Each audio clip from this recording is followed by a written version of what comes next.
कोई बिश्नोई समाज का नहीं है, ये हम सब का है। मेरा निवेदन है आपसे, हमारे से यहाँ पत्रकार पूछते हैं कि भाई किसान लोग हैं जो सोलर प्लेटें लगाने के लिए अपनी ज़मीनें दे रहे हैं, तो मैंने लिखित में भी दिया है किसान को मिलता नहीं है।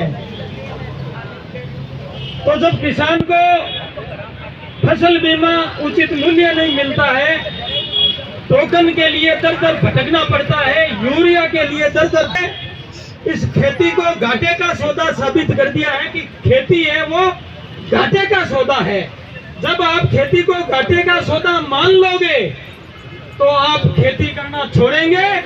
जब आप खेती करना छोड़ेंगे तो आप अपने खेत अभर नष्ट हो गया है। जो शहर का भुजिया उद्योग दवा मोट से चलता है, वो भुजिया गेलो सा बनना बंद हो जाएगा अगले 5 सालों में। गर्मी बढ़ेगी, बरसात होने की कोई गारंटी नहीं रहेगी, आंधी अड़ोसी घणोई। सरकार ने, चाहे किसी की भी सरकार रही है, वन विभाग ने पेड़ लगाए हैं टोटली, जो इजरायली पौधा है क्षेत्र में नष्ट कर दिया है खेजड़ी को।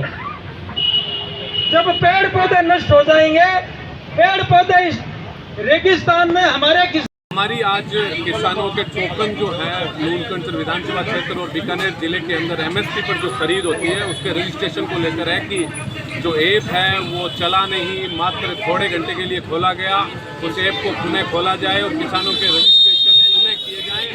नीलकंठ के अंदर 2618 मूंगफली के 128 मूंग के रजिस्टर्ड हुए हैं और उसमें भी किसानों के किसी के नहीं हुए हैं। मुझे तो ये लगता है कि यह कहीं ना कहीं कोई गिरोह बीजेपी से मिला हुआ है जो इन टोकनों का रजिस्ट्रेशन इन गिरोह का करवाया। किसान और आम व्यक्ति का जो है टोकन नहीं कटे, उसको लेकर लड़ाई है कि बीकानेर जिले के अंदर जो टोकन कटे हैं उससे 3 गुना 4 गुना टोकनों की संख्या बढ़ाई जाए, ऐप को पुनः खोला जाए।